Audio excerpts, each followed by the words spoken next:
அனைவருக்கும் வணக்கம். குமரி அறிவியல் பேரவையின் 2025-2026 தற்போதைய இளம் விஞ்ஞானிகள் நாங்கள். அணியா குழு ஆ. நான் தனிஷ்வா, நான் தனலட்சுமி, நான் ஜெரால்ட்ரீகன், நான் எஸ்எஸ் வினு, நான் சுபஸ்ரீ நந்தனா, நான் ஜெசிஞ்சு, நான் ஜிஎம் அஸ்விதா. நாங்கள் இப்பொழுது ஆய்வு கட்டுரையை குறித்து விவாதிக்க போகிறோம்.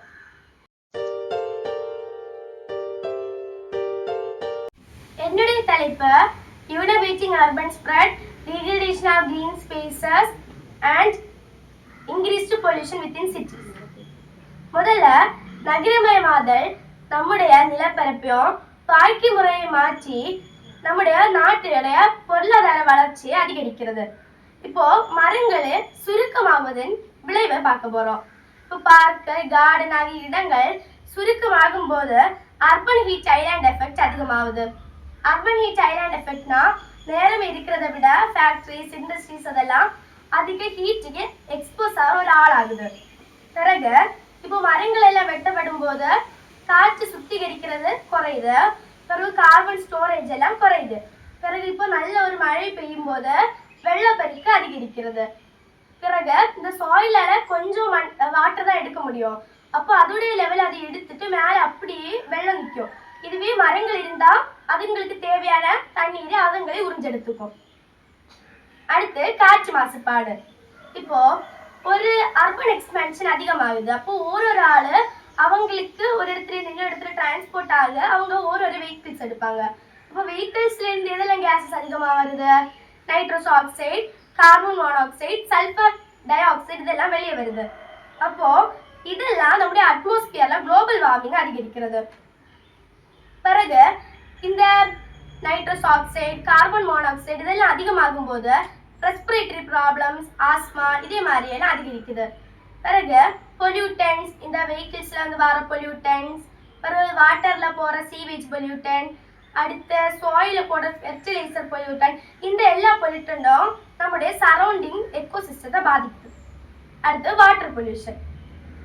அர்பன் டெவலப்மெண்ட் ஆகும்போது ஒரு ஆளும் அவங்களுக்கு தேவையான வாட்டரை யூஸ் பண்ணிட்டு அந்த இடத்துல இருந்து வர தண்ணி வேஸ்ட் வாட்டரா மாறுது.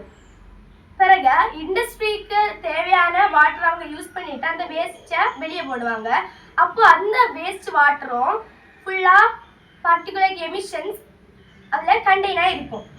இதனால இவங்க இந்த வாட்டரை லேக்ஸ், ரிவர்ஸ் இதுல டம்ப் பண்ணும்போது அந்த இடத்துல வாட்டர் பொல்யூஷன் ஆகுது. பிறகு ஓவர்லோடட் லேண்ட்ஃபில்ஸ், அப்படின்னா தேவைக்கு சும்மா குப்பைகளை நிறைச்ச ஒரு இடத்துல போடும்போது அது ஓவர்லோடட் லேண்ட்ஃபில்ஸ் ஆகும். நாய்ஸ், லைட்டும் சாயில் பொல்யூஷனும். நாய்ஸ் சடனாக அதிகமாகும் போது அது நிறைய ஹார்ட் ப்ராப்ளம்ஸ் காசு ஆகுது. பிறகு ஆர்டிஃபிஷியல் லைட் அதிகமாகும் போது வைல்ட் லைஃபோட ஸ்லீப் சைக்கிள்ஸ் எல்லாம் மாறுது. அப்படின்னா அனிமல்ஸ் நைட் தூங்காம காலையில தூங்குறது, இப்படி அதுங்களுடைய லைஃப் சைக்கிள்ஸ் மாறுது. அடுத்த சாயில் எதனால கண்டாமினேட்டட் ஆகுது? ஃபெர்டிலைசர், பெஸ்டிசைட்ஸ் இதனால சாயில்லாம் கண்டாமினேட்டட் ஆகி சாயில் பொல்யூஷனுக்கு ஆளாகுது. அடுத்தது பயோடைவர்சிட்டி ரிடக்ஷன். அதில் டிக்ளைன் ஆஃப் பாலினேட்டர்ஸ், பேர்ட்ஸ் எல்லாம். இந்த பாலினேட்டர்ஸ் எப்படி டிக்ளைன் ஆகுதுன்னா, இப்போ ஃப்ளவரிங் பிளான்ட்ஸ் எல்லாம் இந்த இடத்துல இல்லைன்னா பாலினேட்டர்ஸ் அதிகமாக வராது.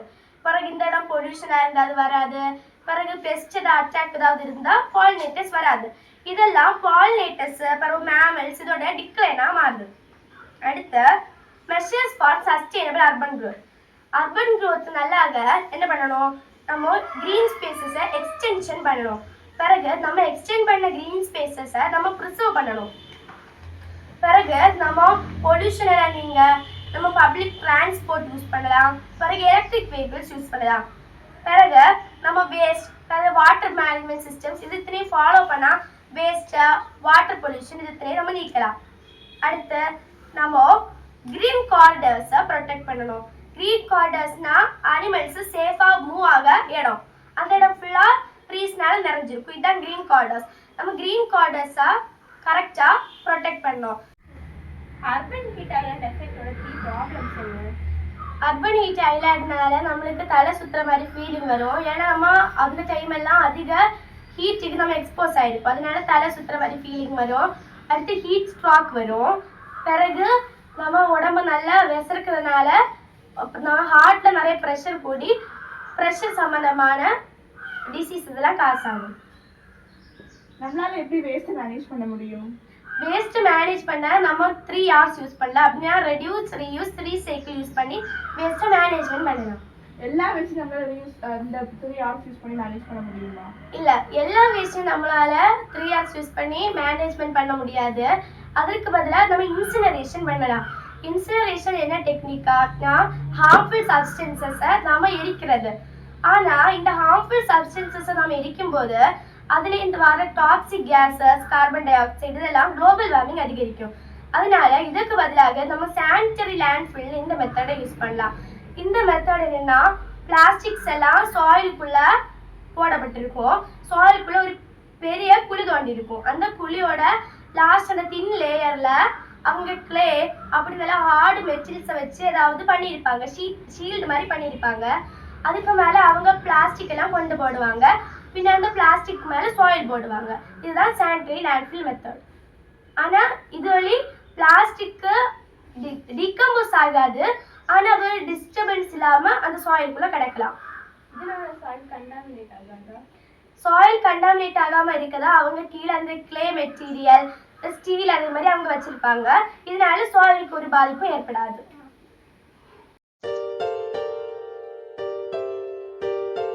Wasteful consumption and worrisome waste, excessive generation and improper disposal waste. முதல்ல நம்ம கழிவு எப்படி உற்பத்தி ஆகுதுன்றத பார்க்கலாம். நம்ம மக்கள் இப்போ வளங்களை ரொம்ப அதிகமா பயன்படுத்துறாங்க. நம்ம நாட்டு மக்கள் என்னன்னா 1.7 மடங்கு அதிகமாக பொதுவாக பயன்படுத்தக்கூடிய வளங்களை விட 1.7 மடங்கு அதிகமாக வளங்களை பயன்படுத்துறாங்க. அது மட்டும் இல்லாம அவங்க எடு செய் எரி அப்படின்ற ஒரு பழக்கத்தை அவங்களுக்குள்ளாடி கொண்டு வந்திருக்காங்க. எடு செய் எரி அப்படின்னா நம்ம எந்த ஒரு பொருள் தயாரிக்கணும்னாலும் நமக்கு அதுக்கான ஒரு அடிப்படை பொருள் தேவைப்படும். அந்த அடிப்படை பொருள் மூலமா தான் நம்ம ஒரு பொருள் தயாரிப்போம். அப்போ நம்ம அந்த பொருள் தயாரிச்சதுக்கு அப்புறமா நுகர்வோராகிய மக்கள் அந்த பொருட்களை பயன்படுத்துவாங்க. அவங்க பயன்படுத்ததுக்கு அப்புறமா எப்ப அவங்க பயன் முடியுதோ அப்ப அது ஒரு குப்பையாவோ கழிவாவோ மாறுது. இதுதான் எடு செய் எரி அப்படின்ற திட்டம். இந்த ஒரு நோக்கு தான் நம்மளுடைய சுற்றுச்சூழலை மாசுபடுறதுக்கான ஒரு மெயின் காரணமா அமையுது. இப்போ மக்கள் செய்யக்கூடிய செயல்களை நம்ம பார்க்கலாம். முதல்ல திட்டமிட்ட பழமையாகுதல். மக்கள் என்ன ஒரு செயல் செஞ்சாலுமே, என்ன ஒரு பொருள் தயாரித்தாலுமே முதல்ல அந்த பொருள் சீக்கிரமாவே அது கெட்டு போகிற மாதிரியோ இல்ல பழமையா ஆகிற மாதிரியோ இல்ல சீக்கிரமாவே அதை மக்களுக்கு பயன்படுத்த முடியாத ஒரு சூழ்நிலைக்கு உள்ளாக மாதிரி பொருட்கள் தான் மக்களுக்கு தயாரிக்கிறாங்க. அப்போ இதுதான் ஒரு முறை பயன்படுத்தி தரக்கூடிய பொருட்கள் அதிகமாகிறதுக்கு காரணமே இதுதான். இரண்டாவது பிளாஸ்டிக் ஆதிக்கம்.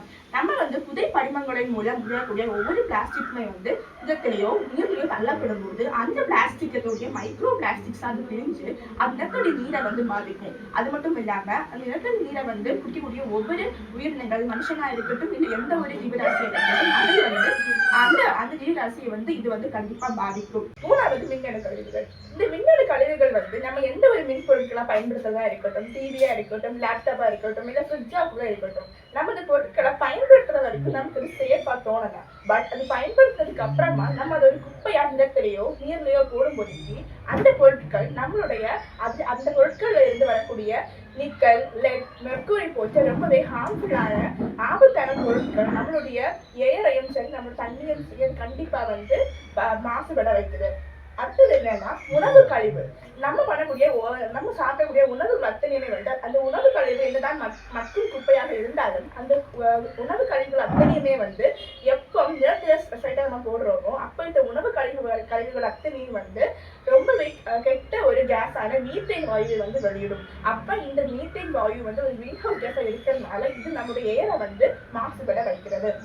இப்போ பண்ணக்கூடிய இந்த ஒவ்வொரு செயல்களினால என்ன பிரச்சனைகள் வருதுன்னு நம்ம பார்க்கலாம். முதல்ல நீர் மற்றும் நிலம். குப்பைகளை நம்ம போடும்போது நம்ம ஒன்னே நிலத்துல போடுவோம் இல்லை நம்ம நீர்ல போடுவோம். அப்ப பாதிக்கிறது நீர் நிலம் தான் முதல்ல பாதிக்கும். உயிரினங்களை விட முதலில் பாதிப்பது நீரும் நிலமும் தான். அப்ப நிலத்தினுடைய மொத்த சாயிலும் அதோடைய ஃபெர்டிலிட்டியை இழக்கும். அட் த சேம் டைம் அந்த நீரும் கூட அது அதுவும் மாசுபட்டு அதை எந்த ஒரு உயிரினமும் குடிக்காதமான ஒரு தண்ணியா அதை மாற்றி தரும். இரண்டாவது கடல் குப்பை திட்டுகள். நம்மளுடைய பூமியில நிலப்பரப்பை விட கடல் தண்ணி பரப்பு அதிகமா இருக்கிறதுனால நிலத்தை விட கடல் பரப்புகள் தான் அதிகமா பாதிக்கும். அப்போ நம்ம பிளாஸ்டிக் தான் நம்ம பயன்படுத்தக்கூடிய ரொம்பவே பெரிய ஒரு குப்பை. அப்ப இந்த பிளாஸ்டிக்கள் அத்தனையுமே வந்து பெரிய பெரிய குப்பை திட்டுகளாக கடலில் இருக்கக்கூடிய விலங்குகளையும் பாதிச்சு அந்த விலங்குகள் வந்து இந்த பிளாஸ்டிக்கை நம்ம ஃபுட்டா எடுத்து சாப்பிடும் போதுக்கு அந்த விலங்குகளை பாதிக்கும். கடைசியா அந்த விலங்குகளை சாப்பிடக்கூடிய மனிதர்கள் நம்ம அந்த விலங்குகளை வந்து சாப்பிடுவோம். அப்ப மனிதர்கள் விலங்குகளை சாப்பிடும் போதுக்கு மனிதர்கள் தான் வந்து பாதிக்கப்படுவாங்க. ரெண்டாவது, நம்ம இப்ப அத்தனை பேர் வந்து வேக ஃபேஷன் நோக்கி வந்துட்டு இருக்கோம். அதாவது ஃபாஸ்ட் ஃபேஷன் மாத்திரம் வந்துட்டு இருக்கோம். அப்ப நம்ம வந்து என்ன பண்ணுவோம், நிறைய பேர் வந்து நிறைய துணிகளை வாங்குறாங்க. பட் நம்ம துணிகள் அத்தனை வந்து நம்ம ஃபர்ஸ்ட் வரைக்கும் போடுவோம். பட் அப்ப நம்ம போட மாட்டோம், நம்ம தூக்கி தூர போடுவோம்.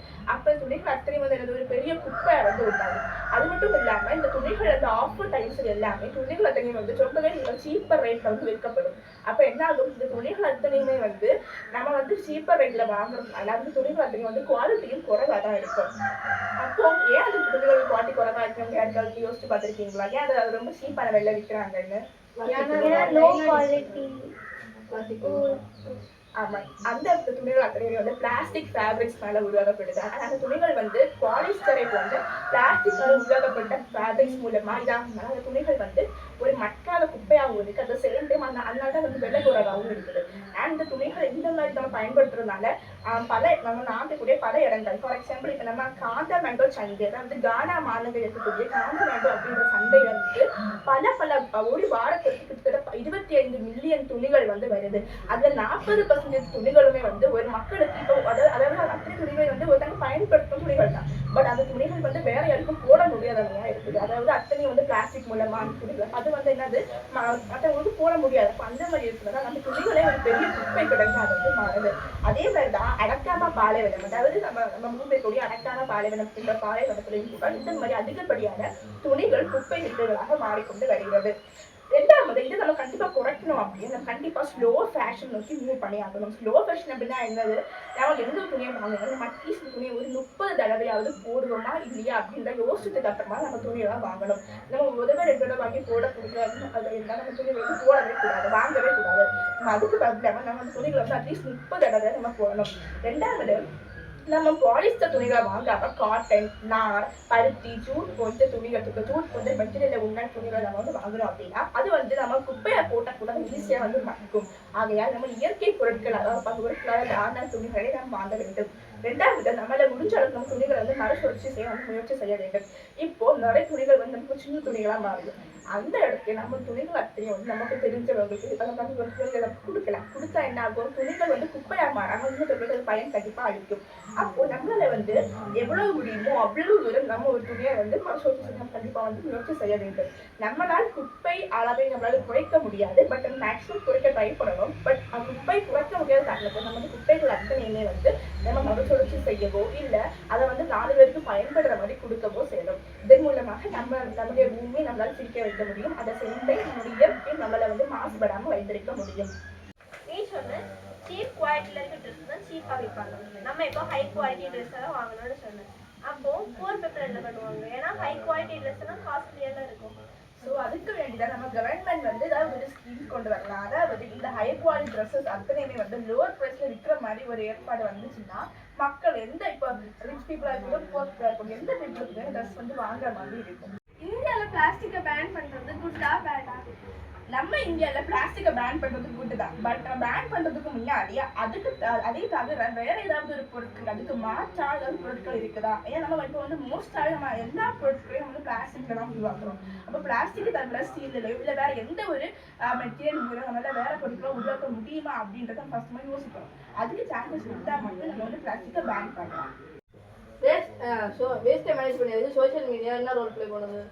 நம்ம சோஷியல் மீடியாவில் பல ரோல் நம்ம ப்ளே பண்ணலாம். அதாவது நம்ம அந்த சோஷியல் மீடியா மூலமாவே விழிப்புணர்வு பிரச்சாரங்கள் நம்ம நடத்தலாம். அதே மாதிரி நம்ம கட்டுரைகள், வீடியோ மூலமா இந்த விஷயத்தை எல்லாருக்கும் பரவ வைக்கலாம். அதே மாதிரி ஜீரோ வேஸ்ட், மினிமலிசம் போன்ற பல இயக்கங்கள் மூலமா இந்த இயக்கங்களை வந்து நம்ம சோஷியல் மீடியா மூலமா பரப்பலாம்.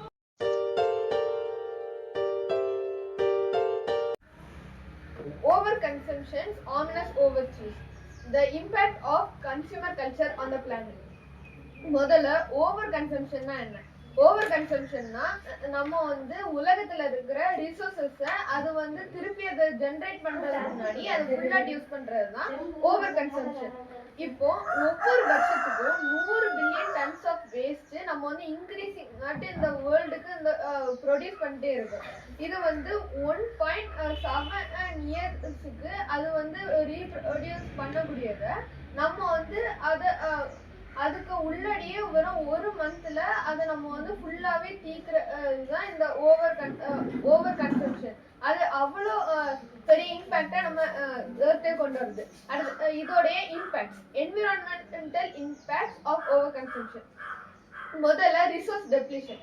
நம்மளுக்கு வந்து இப்போ ஃபாசில் ஃபியூவல்ஸ் நம்ம வந்து அதிகமாக யூஸ் பண்றோம். இப்போ எலக்ட்ரிக் வெஹிக்கிள்ஸ் வந்தாலும் மோஸ்ட்லி வீட்டில் வந்து அவங்களுக்கு இந்த பெட்ரோலோ டீசல் வெஹிக்கிள்ஸோ தான் இருக்கும். அது இந்த எலக்ட்ரிக் வெஹிக்கிள்ஸ் வந்து செகண்டரி வெஹிக்கிள் தான் நிறைய பேர் வந்து யூஸ் பண்றாங்க.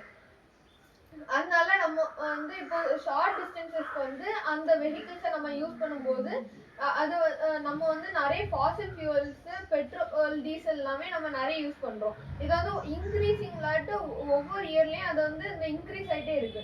அதனால நம்மளுக்கு வந்து எர்த்தில் வந்து இன்னும் கொஞ்சம் இயர்ஸ்லயே அந்த ஃபாசில் ஃபியூல் வந்து டிராமேட்டிக்காட்டு அது வந்து டிக்ரீஸ் ஆகிறதுக்கான ஒரு சான்ஸ் இருக்கு. Agriculture and industry. நம்ம அக்ரிகல்ச்சர்ல வந்து நம்ம பக்கத்துல இருக்கிற ஆறுகள்ல இருக்கிற தண்ணிய நிறைய வந்து யூஸ் பண்றாங்க. அது வந்து திருப்பி அதுல ஃபெர்டிலைசர்ஸும் அது போடும்போது அந்த ஃபெர்டிலைசர்ஸ் வந்து அந்த வாட்டர் கூட மிக்ஸ் ஆகி அது நம்மளுக்கு வந்து அந்த வாட்டரை வந்து இந்த லிவிங் வந்து அவ்வளோ சூட்டபிளான ஒரு என்விரான்மெண்ட்டை அதை வந்து கிரியேட் பண்றது இல்லை. அடுத்தது இண்டஸ்ட்ரீஸ் வந்து நிறைய அதோட இப்போ கெமிக்கல் பேஸ்ட் இண்டஸ்ட்ரீஸ் எல்லாமே அதோட வேஸ்ட்டை வந்து ப்ராப்பராட்டு அதை வந்து அதை வெளியேற்றாம இந்த ரிவர்ஸ்ல வந்து அதை வெளியேற்றுறாங்க. அதனால அதுல வந்து இப்போ அது பேஸ்டாட் இருந்துச்சுன்னா அந்த பேஸ் கண்டென்ட் வந்து அந்த வாட்டர்ல வந்து அதிகரிக்கும்.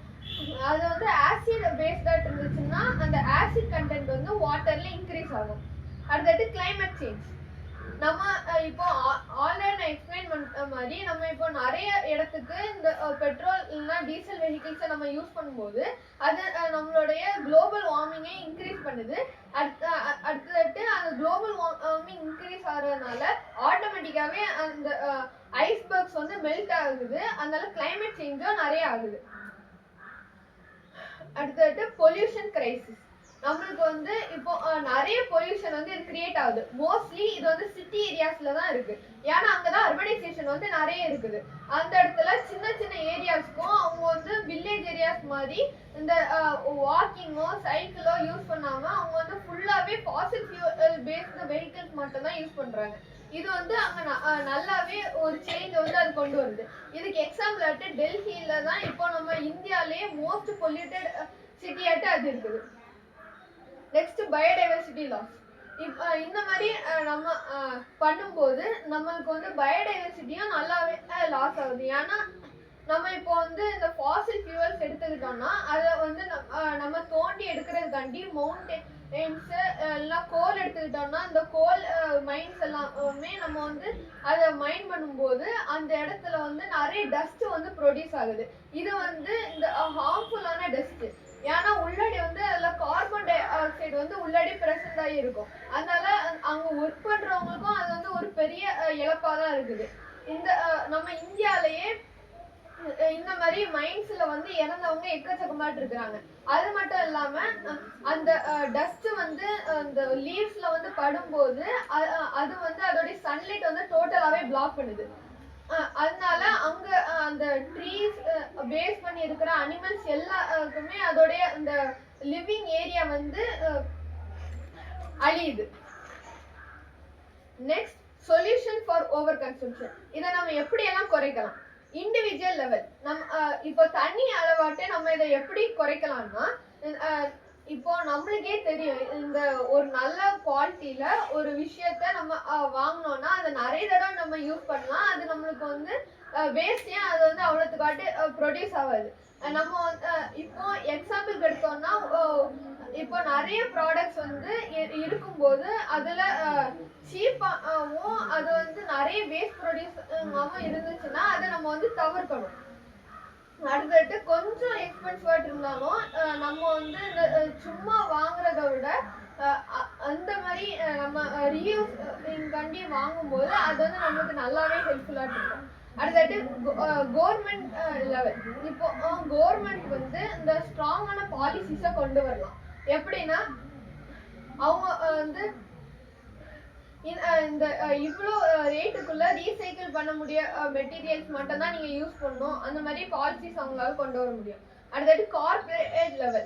அந்த இப்போ பெரிய பெரிய கம்பெனிஸ் எல்லாமே இந்த சீப்பான மெட்டீரியல்ஸை நிறைய இந்த கொண்டு வந்து அந்த ஏரியாவே டோட்டலாட்டு பொல்யூட் பண்றதுக்கு பதிலாட்டு அவங்க வந்து இந்த ரீயூஸ் பண்ணக்கூடிய மெட்டீரியல்ஸ் அவங்க பண்ணாங்கன்னா அந்த சர்க்குலர் எக்கனாமிக்கு வந்து நம்ம மூவ் ஆகலாம். சர்க்குலர் எக்கனாமினா நம்ம வந்து திருப்பி அதை யூஸ் பண்ணணும், அதை வந்து ஒன் டைம் யூஸ் பண்ணிட்டு அதை த்ரோ பண்ணக்கூடாது. அடுத்தது technology supporting and sustainability. Renewable energy.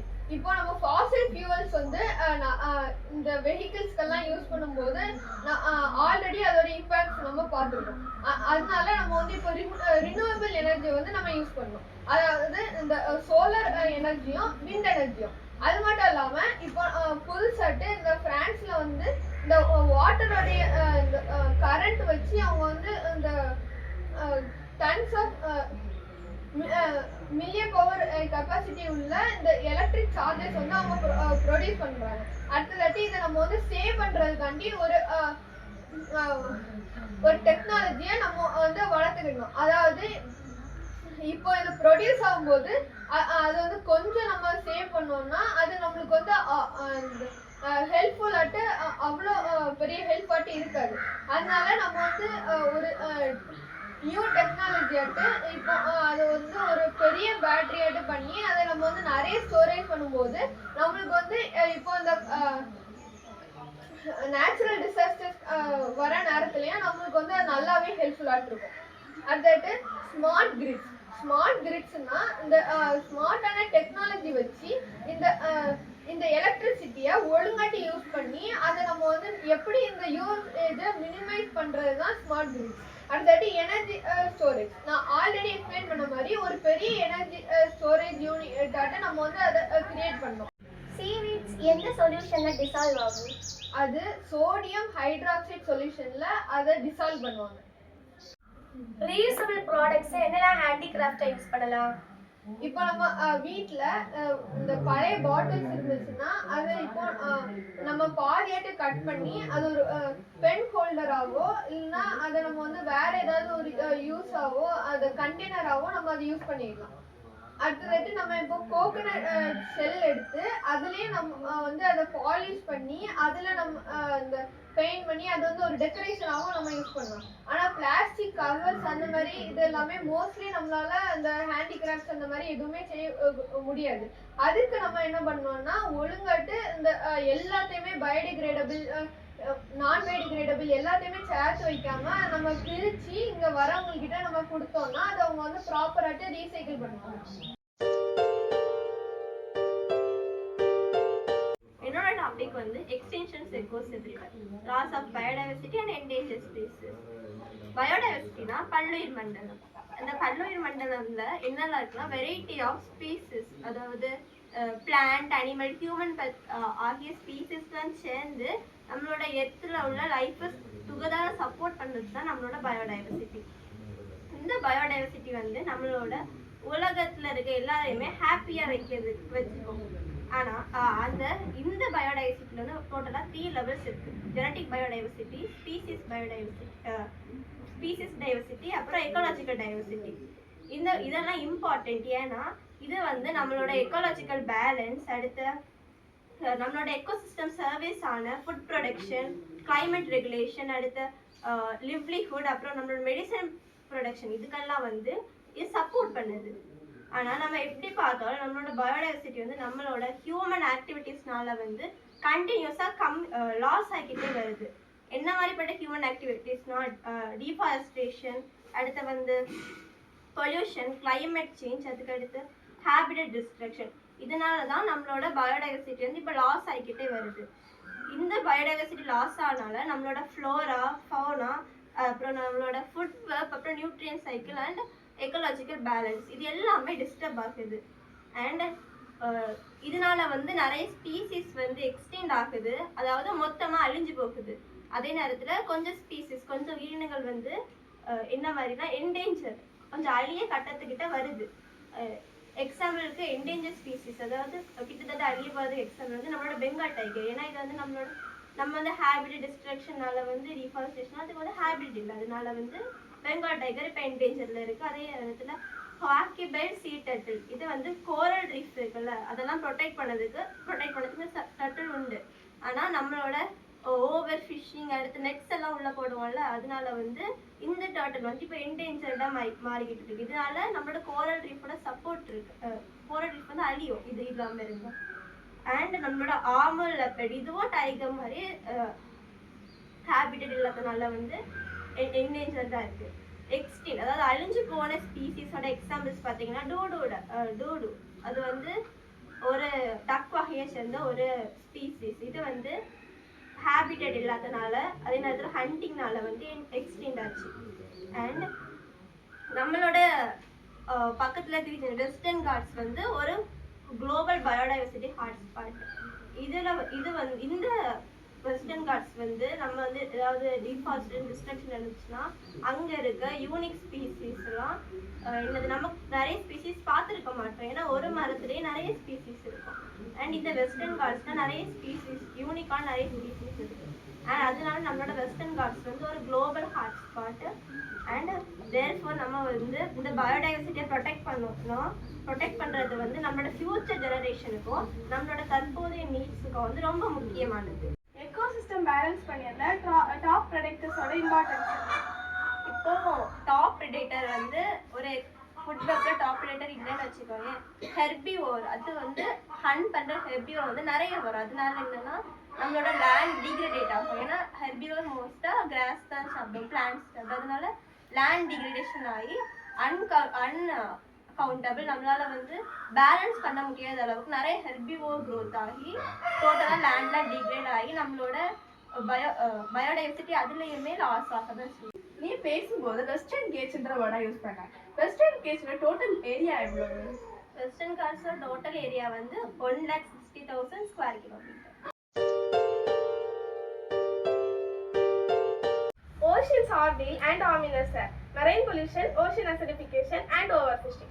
First, oceans ordealனா என்னன்னு பார்க்கலாம். oceans ordealனா oceans வந்து ஃபேஸ் பண்ணி டிஃபிகல்ட்டிஸ் எல்லாம் oceans ordealக்கு கீழே வரும். ominous airனா dangerous இல்லாட்டி hazardous air. marine pollution அப்படின்னா harmful landல இருந்து உள்ள harmful substances எல்லாம் oceansல என்ட்ரு ஆகிறது தான் marine pollution. அது வந்து நம்ம அதோட இம்பாக்ட்ஸ் என்னன்னா அது வந்து அனிமல்ஸ் வந்து அந்த பிளாஸ்டிக்ஸ் எல்லாம் சாப்பிட்டு இறந்து போயிடும், இல்லாட்டி அனிமல்ஸ் எல்லாம் ஸ்டக் ஆகிருக்கும். இந்த மாதிரி நிறைய அதுக்கு இம்பேக்ட்ஸ் இருக்கு. இதுக்கும் சொல்யூஷன்ஸ் இருக்கு. எப்படின்னா நம்ம சிங்கிள் யூஸ் பிளாஸ்டிக்கை பேன் பண்ணலாம், இந்த மாதிரி எல்லாம் இருக்கு. அடுத்தது ஓஷன் அசிடிஃபிகேஷன் அப்படின்னா அந்த அட்மாஸ்பியர்ல உள்ள கார்பன் டை ஆக்சைடு வந்து ஓஷன் வாட்டர்ல மிக்ஸ் ஆகினாரு அது வந்து கார்பன் மோனாக்சைடு ஃபார்ம் பண்ணும். இது வந்து ஓஷன்ஸ்க்கு pH ரெடியூஸ் பண்ணி ஓஷனை அசிடிக் ஆகும். இதுக்கும் இம்பாக்ட்ஸ் இருக்கு. கோரல் ரீஃப்ஸ் எல்லாம் டேமேஜ் ஆகும், கோரல் ப்ளீச்சிங் நடக்கும், இந்த மாதிரி இருக்கு. இதோட சொல்யூஷன்ஸ் என்னன்னா நம்ம அதாவது மேங்கோஸ், கோகனட் ட்ரீ இந்த மாதிரி உள்ள பிளான்ட்ஸ் எல்லாம் கடலுக்கு சைடில் நடலாம், ஏன்னா அதெல்லாம் கார்பன் டை ஆக்சைடை அப்சர்வ் பண்ணும். அடுத்தது ஓவர் ஃபிஷிங் அப்படின்னா நம்ம ஃபிஷ் வந்து ரீப்ரொடியூஸ் பண்ணியதை விடையும் நம்ம ஃபிஷ் வந்து கேட்ச் பண்ணியதான். இதுக்கு இம்பாக்ட்ஸ் என்னன்னா பை கேட்ச் இந்த மாதிரி. பை கேட்ச் அப்படின்னா நம்ம சாப்பிடாத ஃபிஷ், நம்ம வந்து யூஸ் பண்ண முடியாததாவது சாப்பிட முடியாத ஃபிஷ்ஷஸ் எல்லாம் தெரியாம அந்த வலையில மாட்டி வந்துடும். அதில் நம்ம திருப்பியும் அந்த கடலுக்குள்ள எல்லாம் விடிய நேரம் சில டைம் இறந்து போயிடும். இதுதான் பை கேட்ச். இது வந்து டால்ஃபின்ஸ், டர்ட்டில்ஸ் இந்த மாதிரி கொஞ்சம் ஃபிஷ்ஷஸ் எல்லாம் பை கேட்ச் இது நடக்கலாம். அடுத்து வந்து ஃபிஷ்ஷஸ்க்கு வந்து பயோடைவர்சிட்டி வந்து லாஸ் ஆகும். எப்படி நம்ம தேவையில்லாமல் நம்ம சாப்பிட்டதை விட அதிகமாக ஃபிஷ்ஷஸ் எல்லாம் கேட்ச் பண்ணி தேவையில்லாமல் அது வேஸ்ட்டாக தான் ஆகும். நம்ம எப்படியும் வேஸ்ட்டை தான் போடுவோம். யூஸ் பண்ணாத ஃபிஷ் எல்லாம் கேட்ச் பண்ணி ஏதாவது யூஸ் உண்டா? இல்லை. அப்போ அதோட பயோடைவர்சிட்டி எல்லாம் லாஸ் ஆகும். அடுத்தது வந்துட்டு இதுக்கும் சொல்யூஷன்ஸ் இருக்கு. நம்ம மெரைன் ப்ரொடெக்டட் ஏரியாஸை வந்து இன்க்ரீஸ் பண்ணலாம். ஏன்னா இந்த இடத்த தாண்டி நீங்க மீன் பிடிக்க போகக்கூடாது அந்த மாதிரி எல்லாம் சொன்னா கவர்மெண்ட் அது மாதிரியெல்லாம் பண்ணலாம். நீ இப்போ pH லெவல் பற்றி பேசியிருந்த. நார்மல் வாட்டரோட pH லெவல் என்னது? நார்மலாக வாட்டரோட pH லெவல் வந்து 6.5 to 8.5. ஓஷன் அசிடிஃபிகேஷன்னால கோரல் ரீஃப்ஸ் எப்படிலாம் டேமேஜ் ஆகுது? அதாவது கோரல் ரீஃப்ஸ்ல ப்ளீச்சிங் எல்லாம் நடக்கும். கோரல் ரீஃப்ஸ்ல அதாவது கோரல் ரீஃப்ஸ் வந்து ப்ளீச் ஆகுற நேரம் அது வந்து ஃபுல்லாக ஒயிட்டாக மாறி அதோட நியூட்ரியன்ஸ் எல்லாம் அது இழந்து அடுத்தது அது வந்து டெத் எக்ஸ்டெண்ட் ஆகிய மாதிரி அது கோரல் ப்ளீச்சிங் இதாகும்.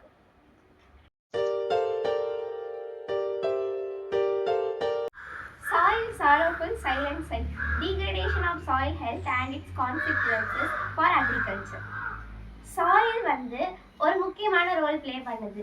இது வந்து நம்ம ஹியூமன்ஸ், அனிமல்ஸ், பிளான்ட்ஸுக்கு வந்து நியூட்ரியன்ஸ் மட்டும் சஸ்டெய்னிங் எக்கோசிஸ்டம் பேலன்ஸ் பண்ணதுனால இது ரொம்ப இம்பார்ட்டன்ட். சாயில் வந்து மொத்தம் 3 டைப்ஸான ப்ராப்பர்ட்டிஸ் வச்சுருக்கு. First physical properties. இது வந்து மண்ணோட ஸ்ட்ரக்சர், அப்புறம் டெக்ஸ்சர், அப்புறம் அதோட வாட்டர் ஹோல்டிங் கெப்பாசிட்டி இதெல்லாம் கவனிக்குது. Next chemical property. இது வந்து சாயிலில் இருக்க நியூட்ரியன்ஸ், அப்புறம் சலினிட்டி, டாக்ஸிட்டி இதெல்லாம் வந்து கவனிக்கும். அப்புறம் பயாலஜிக்கல் ப்ராப்பர்ட்டிஸ். சாயிலில் இருக்க புரோட்டோசோவா, ஃபங்கை போன்ற இதெல்லாம் கவனிக்குது. அப்புறம் இது வந்து எர்த்வார்மை கன்சிஸ்ட் பண்ணுது. இந்த எர்த்வார்ம் வந்து சாயிலுக்கு ஆர்கானிக் மேட்டர் கொடுக்கும். ஆர்கானிக் மேட்டர் வந்து சாயிலோட லைஃப் பிளட் அப்படின்னு கூப்பிடுவாங்க. இது ரொம்ப இம்பார்ட்டன்ட். இது வந்து ஆர்கானிக் மேட்டர் வந்து ப்ராஸ்பரஸ் இருக்கு, அதனால இது சாயிலுக்கு ரொம்ப இம்பார்ட்டன்ட். இப்போ இதெல்லாம் நம்மளுக்கு குறையறனால சாயில் டீக்ரேடேஷன் ஆகுது. சாயில் டீக்ரேடேஷன் ஆகுறதுனால ஈல்ட்ஸும் குறையும்.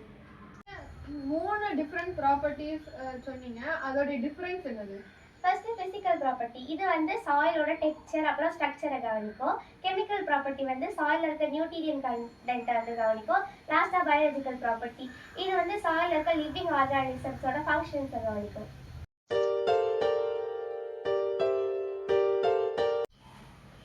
My topic is water, use and warming health. Now scarcity, pollution and mismanagement of water resources. அப்படின்னா இன்னைக்கு உள்ள வாழ்க்கையில நீங்க பார்த்துருப்பீங்க, வாட்டர் வந்து நிறைய பொல்யூட் ஆகுது. நிறைய பேர் வாட்டர் இல்லாம சாகுறாங்க. ஏன்னா வாட்டரோட ரிஸ்க் வந்து இன்க்ரீஸ் ஆயிடுச்சு. லைக் வாட்டர் டிமாண்ட் இன்க்ரீஸ் ஆகுது. அடுத்து வாட்டர் வந்து பொல்யூஷன் ஆகுது. அது மட்டும் இல்லாம நம்ம மேனேஜ் பண்ணதில்ல, புவரா மேனேஜ் பண்ணியோம். அதனாலையும் வாட்டர் வந்து லாஸ் ஆகுது. வாட்டர் வந்து ஏன் நம்மளுக்கு ரொம்ப தேவை? ஏன்னா வாட்டர் வந்து ஒரு பேசிக் லைஃபுக்கு இம்பார்ட்டண்டான ஒரு திங். அது குறைஞ்சா நம்மளோட வாழ்க்கை எல்லாம் அழிந்து போகுது. நம்ம மட்டும் இல்லாம நம்மள கூட இருக்க பிளான்ட்ஸு, அனிமல்ஸ் எல்லாம் இறந்து போகுது. அதனால தண்ணி ரொம்ப தேவை. அதனால தண்ணியை நீங்க எதுக்கெல்லாம் யூஸ் பண்ணுவீங்கன்னா டெய்லி பர்பஸுக்கு, இப்போ சானிடேஷனுக்கு கை கழுவுறதுக்கெல்லாம் யூஸ் பண்ணுவீங்க. அடுத்து ஃபுட்டை வந்து நல்லா வாஷ் பண்ணி சாப்பிட்றதுக்கு யூஸ் பண்ணுவீங்க. இப்போதைக்கு நம்ம ஃபேஸ் பண்ண மெயின் ப்ராப்ளம்னா வாட்டர் ஸ்கேர்சிட்டி. இது வந்து 2 வகை உண்டு. ஒன்று physical water scarcity and economical water scarcity. இப்போ ஃபிசிக்கல் ஸ்கேர்சிட்டின்னா தண்ணி வந்து இல்லவே இல்லை, தண்ணி குடிக்கிறதுக்கு இல்லை. எக்கனாமிக்கல் ஸ்கேர்சிட்டின்னா தண்ணி இருக்கும், ஆனால் அது நம்மளால குடிக்க முடியாத லெவலில் இருக்கும். இப்போ ஒரு ஐஸ் கிளேசியஸ் இருக்கு, அதை உங்களால குடிக்க முடியுமா? அதுதான் எக்கனாமிக்கல் ஸ்கேர்சிட்டி. தண்ணி இருக்கும் ஆனால் குடிக்க முடியாது. Water scarcity risks. இப்போ பொல்யூஷன் இன்க்ரீஸ் ஆகுறதுனால நம்ம அடுத்த ஜென்ரேஷன் நிறைய யங்ஸ்டர்ஸ் இருப்பாங்க, அவங்களுக்கு நிறைய தண்ணி தேவைப்படும். அந்த தண்ணி நம்ம உலகத்தில் போதுமான அளவில் இல்லைன்னா அது வந்து நிறைய ப்ராப்ளம்ஸ். இப்போ தண்ணி குடிக்காம ஹைட்ரேட் ஆகி கொலாப்ஸ் ஆவாங்க. அது மட்டும் இல்லாமல் இறந்து போகிறதுக்கும் வாய்ப்பு இருக்கு. அடுத்து கிளைமேட் சேஞ்ச் ஆகும்போது என்ன ஆகும்? இப்போ திடீர்னு சன் வந்து நல்ல பிரைட்டாக ஷைன் ஆகுது, மழை பெய்யலை. அப்போ என்ன ஆகும்? தண்ணி எல்லாம் வற்றி போகும்போது என்ன ஆகும்? தண்ணி குடிக்கிறது கிடைக்காது. அடுத்ததா அன்இக்குவல் ஜியோகிராஃபிக்கல் டிஸ்ட்ரிபியூஷன். தண்ணி வந்து சில இடத்துல நீங்கள் பார்த்தீங்கன்னா தண்ணி நிறைய இருக்கும், சில இடத்துல பார்த்தீங்கன்னா கம்மியாக இருக்கும். அது காரணம் என்னன்னா, சில இடத்துல வந்து மழை நல்லா பெய்யும். இப்போ நீங்கள் அன்கண்ட்ரோல்ட் ஃபாரஸ்ட்ல எல்லாம் பார்த்தீங்கன்னா மழை நல்லா பெய்யும். இதே நீங்கள் மற்ற இடத்துல டெசர்ட்ல எல்லாம் பார்த்தீங்கன்னா மழை நல்லா கம்மியாக தான் பெய்யும். ஏன்னா அந்த இடத்துல அந்த ஹீட் வந்து அதிகமாக இருக்கும். அமேசான் நைட் ஃபாரஸ்ட்டில் வந்து ட்ரீஸ் இருக்கும். இந்த ட்ரீஸ் என்ன செய்யும்னா அந்த அதில் வர அந்த லீவ்ஸில் வந்து கொஞ்சம் தண்ணி இருக்கும். நீங்கள் படிச்சிருப்பீங்க டிரான்ஸ்பிரேஷன், அதனால கிளவுட்ஸ் ஃபார்ம் ஆகி மழை பெய்யும். அடுத்து ஓவர் கம்மிங் வாட்டர் ஸ்கேர்சிட்டி. அதுக்கு வந்து என்ன செய்யணும்னா நீங்கள் கேள்விப்பட்டிருப்பீங்க UN வாட்டர். UN வாட்டர்னா என்னன்னா அமெரிக்கன் வாட்டர், யுனைடெட் ஸ்டேட்ஸோட வாட்டர், அதுதான் அமெரிக்கன் வாட்டர். அது என்ன செய்யும்னா நம்மளை போல இருக்க எல்லாருக்கும் தண்ணி பற்றாக்குறை ஏற்படாமல் இருக்கிறது வேண்டி தண்ணியை வந்து கரெக்டாக எல்லாருக்கும் கிடைக்குதான்னு சொல்லிட்டு பார்த்து டிஸ்ட்ரிபியூட் பண்ணுறது. அப்படின்னா இந்த தண்ணியை ஓவராக ஒரு ஆளுக்கு கொடுத்து ஓவராக யூஸ் பண்ணாமல் தடுக்கிறதும் தண்ணியை வந்து எல்லாருக்கும் கரெக்டாக கொடுக்குறதும் தான் UN வாட்டரோட வேலை. அடுத்து இம்ப்ரூவ் எஃபிஷியன்சி. நம்மளுக்கு இப்போ எதெல்லாம் இம்ப்ரூவ் பண்ண தேவை உள்ளதுன்னா drip irrigation, low flow devices and water recycling. இப்போ நீங்கள் வாட்டரை வந்து ரெயின் வாட்டரை ஹார்வெஸ்ட் பண்ணலாம். ஆனால் நிறைய பேருக்கு ஒழுங்காக ஹார்வெஸ்ட் பண்ணாத மெத்தட் தெரியாமல் ரெயின் வாட்டர் வந்து வேஸ்ட்டாக போகுது. அதை ஹார்வெஸ்ட் பண்ணலாம். ட்ரிப் இரிகேஷனாக ப்ராப்பராக யூஸ் பண்ணலாம். அது யூஸ் பண்ணதுனால நீங்கள் நார்மல் ஓஸ் யூஸ் பண்ணி தண்ணி யூஸ் பண்ணதை விட இந்த ட்ரிப் இரிகேஷனால தண்ணி அந்த லாஸை வந்து ரெடியூஸ் பண்ணலாம். அடுத்து low flow electricity. Low flow electricity நீங்கள் யூஸ் பண்ணும்போ நீங்கள் கேள்விப்பட்டிருக்கீங்க ஹைட்ரோ பவர் எலக்ட்ரிசிட்டி. அதுக்கு வந்து தண்ணி நிறைய தேவைப்படும். நீங்கள் இப்போ லோ ஃப்ளோ டிவைஸஸ் யூஸ் பண்ணீங்கன்னா தண்ணி அதிகம் தேவைப்படாது, அதனால தண்ணி அதிகம் வேஸ்ட் ஆகாது. நீ பேசும்போதுக்கு யுனைடெட் நேஷன்ஸ் அப்படின்ற வார்த்தையை யூஸ் பண்ண. அப்போ யுனைடெட் நேஷன்ஸ்ல மொத்தம் எத்தனை ஸ்டேட்ஸ் இருக்கு? டோட்டலாக 193 மெம்பரிங் ஸ்டேட்ஸ் இருக்கு.